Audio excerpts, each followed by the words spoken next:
So I am joined by James, Hassan, Hector and Oscar. From left to right, could we hear an opening statement from each of you to sum up your manifesto? So my manifesto is broken down into 3 main points: cutting student costs, building a better uni and improving the student experience. But whilst my manifesto has been written by me, it's been written by a lot of students. I've spoken to students and I want to speak to more and more, listening to them and hearing what they say. And that's going to define my year as president. So my manifesto is a product of multiple conversations that I've had with different student networks, and it's divided into 3 categories now: USU University, student services and underrepresented students. Well, I'm not just asking people to vote me on my policies. I have a experience as an international students officer, and I'm from a different I bring in a different perspective in the USU office that's been overdue for a long time. My manifesto is crowdsourced, so I went around and asked people what they'd like to see changed in the union and simply found a way of turning that into policy that should be enacted.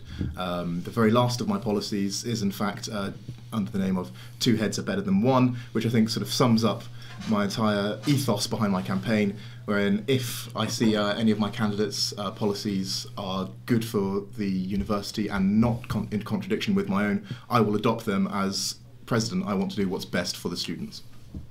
I'm not asking you to vote for me or indeed any of the other candidates. I would say that's a tacit endorsement of the status quo. I'm asking you to vote reopen nominations and to show USU that it's lost its support and that it needs to re-enfranchise and give a voice to the 75% that didn't vote last year. So I'd like to open a second election based not on who would be president and run up against a bureaucratic wall for a year, but on wholesale reform to USU and absolute fundamental change. Okay, so James and Hassan, you both highlight your experiences in leadership roles. How do you think these could help you fulfil the role of USU president? Would you like to go ahead first? Yeah, sure. So I think I've had a really good chance as an international students officer working with Alex and with the USU part-time officers and full-time officers and some of the permanent staff that works within USU. I think I've understood the problems within USU that can improve. It doesn't need a radical change right now. It only needs small changes. And it needs a lot of engagement with the students right now. And I like to think that I have really good engagement with students generally. So something which I can bring in when I do get elected, if I do get elected. And James? Yeah, so I think for me, like I said earlier, my main experience has come from being a college chair.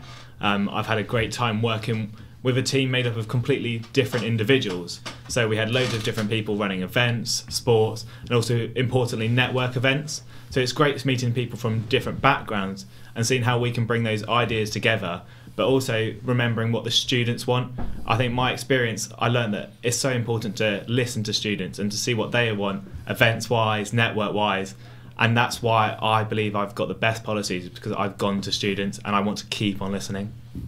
Okay, so to Hector and Oscar, you both discussed that actually a student may not need relevant experience to take on this role. So Oscar, you specifically state that no one will be able to circumvent the intractable nature of the USU system. Yeah. Don't either of you think that some experience is necessary for a role like this? I think where my experience is irrelevant, my message is the important thing here. And that's that the system is intractable and needs reform. It doesn't matter about me. I'm asking you to vote for the reopen nominations. It's as simple as that. But my message is relatively similar, but I'm not sort of stepping down for the role. I'm sort of standing up and saying need more students who aren't part of this sort of USU elite where it's just passing the baton to the same candidate time and time again. So sort of what I appreciate, and I think we agree on certain points of how USU needs to be reformed. I believe I can be the person to do it with the policies that I've sourced from students around campus. okay, Oscar, I'd just like to touch on this. Please. You say you want to represent Ron, reopen nominations. Yes. But by running as Pres, aren't you taking votes away from students who would vote Ron? No, well, I want to be explicitly clear on this. I'm running as president to get the coverage. I wouldn't be on this panel if I was just running for Ron. So I'm here to get the support, to get the coverage for Ron, but a vote for me is wasted. Do not vote for me. I cannot stress that enough. Okay, so a prominent topic amongst student welfare is the mental health facilities provided on and around campus. So, Hassan, you discuss the facilities in your manifesto, but only address the issue of signposting. Often it seems that students do know where to go, but that there is an issue with the facilities and, in particular, the waiting times that students simply cannot access mental health care. Are you sure you fully understand the problems at hand? That's true. Also, the thing is, the university has significantly improved the open door service this year, and it's further trying to improve for the next future years as well. I think it's going in the right direction. It doesn't need any radical change right now. I understand the students do suffer as a result of waiting times, but university is trying to improve. But have you heard that from Open Door or other facilities, or have you Yes. heard that from students? From students and Open Door, USU, university, all of them. I've spoken to all of them. Have you about- looked into statistics about waiting times for students waiting for Open Door appointments? Yes, so it was 1 year before, and it's cut down to 6 months now, and they're working on this even further. Okay, so Hector, you recognise that the mental health facilities need to do better and could do through expansion. However, only last year the university spent £500,000 regenerating the current facilities. Do you think further investment could really solve this? Yeah, because I think that's a massive win, and that can't be understated for mental health services at the university. But just because you've won once doesn't mean you have to stop fighting. And this is an issue that constantly comes up in sort of national student papers, and it is shameful where York is consistently regarding mental health. It's something we have to do better in, because in some cases this is literally a life and death situation. I think it's shameful the situation we're in, and I think we do need to. I think we have made improvements, and we need to recognise that, and that's great. And it's not to disparage the hard work I'm sure people have done, but we do need radical change. Okay, James, you emphasise the need to have all university staff provided with mental health training. Do you think this would be efficient in helping students, given that helping students through mental health isn't the job that most staff are here to do? I think actually, having looked at other universities and what they've done there, having all staff trained in sort of mental health awareness and how to support students has made a huge difference. At the moment, students can only access support through certain avenues, and whilst we need to signpost them and make the avenues far more clearer, I think it's so important that students can go to different staff and that staff are aware of the issues. You shouldn't be able to turn up to a receptionist who has no clue, or a degree tutor or a seminar tutor. You should be able to go to everyone who are working on behalf of the university. They should be clued up on mental health and the issues it's causing students. And yeah, I think that's really important. Okay, and Oscar, you don't mention it anywhere in your manifesto, but what do you have to say about mental health on campus?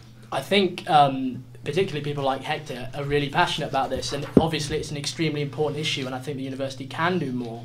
But what we need to do is empower individuals to take action, to implement, as you were saying, radical change. But what I'm saying to you is that at the moment, the university isn't geared towards implementing radical change of any kind, be it in mental health or any other area. And so what we need to do is reform USU, change it up, give individuals power, responsibility and agency to enact these policies. These are some great ideas, but the system as it is will not cater for this kind of radical change. We've heard it year on year. We need something different. Right. Another thing that came up often in all of your manifestos, given the changes to the bus services over the last few years, it's not surprising that travel is referenced often. So, Hector, you want to extend the route of the Night Safe bus to Tanghall and Melrose Gate. Do you think this will be effective or difficult to negotiate? I imagine it'll be quite difficult, but it doesn't matter if it's difficult or not. The fact is, it's something that makes the student experience easier as well as safer. Harassment and attacks have gone up in York, and when I spoke to multiple groups, including multiple people from feminist societies and things, and this was one of the key issues they raised was safety in York at night and stuff. And as an all-male panel here, I think it's very important we have to acknowledge the fact that there is very limited female voice in this discussion, and the safety of all our fellow students is of paramount importance. Brilliant. So, James, you discuss wanting to push for a reduction in the termly rates of bus fees, which of course did rise this year. Having spoken to current Pres Alex Urquhart, he said that it's difficult to negotiate with buses any further because, of course, it is their bus system to control fare-wise. What do you make of this? I think the university made a big error signing off a contract with First Bus in the first place. I think we'd all agree on that. It's crazy how termly prices have gone up.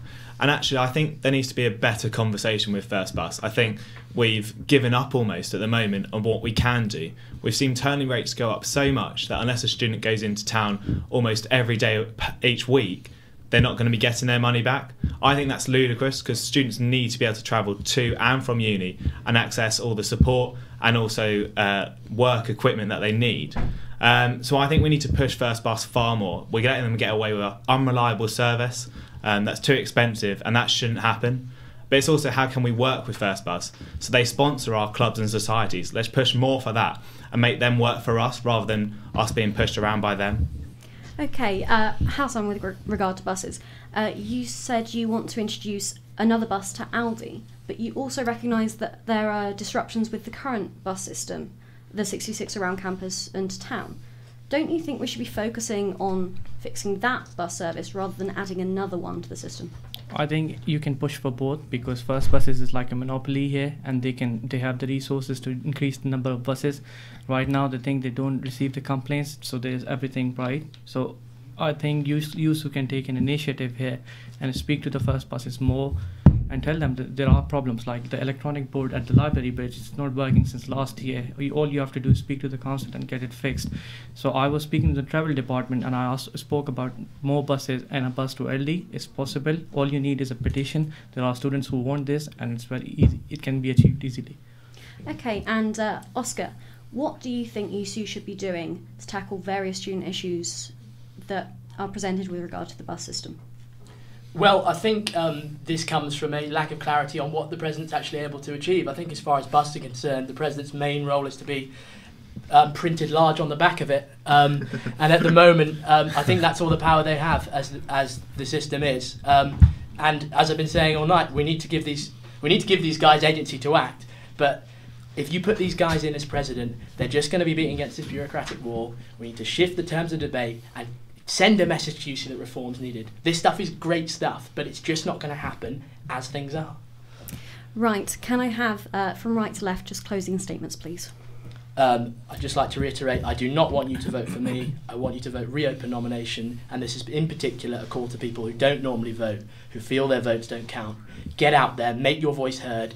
A vote for any candidate may change USU a little bit for a year, but a vote for reopen nominations will change USU permanently and fundamentally. USU needs change. I believe I can be that change with the people I've spoken to and worked with already. I think we have a brilliant positive message that we'd like to bring to all the students at York. Instead of shrinking away from that responsibility, I plan to take it up and inflict my policies, as well as those of my opponents who are compatible with a vision of a better York. Vote Macduff. Again, I won't just ask people to vote for me on my policies. There's a different perspective that I bring in, and I will ask them to vote me on the work that I may have done, or I have done as international students officer, or even previously. And yeah, vote for Hassan. I think it's been a really great discussion. I think there's been a lot of points that have come up and shown that USU is not engaging with students enough. I want to change that. I want to show that I'm listening to students by going to sports teams, going to societies, going to networks, and making a year of USU about them. I'm going to open up USU. I'm going to go to Hes East, and I'm going to make it about students and realise that there are things being done. We are improving USU, and that just needs to be made clear so that students can understand what is being done and how we can keep improving. Brilliant. Thank you to James, Hassan, Hector and Oscar there.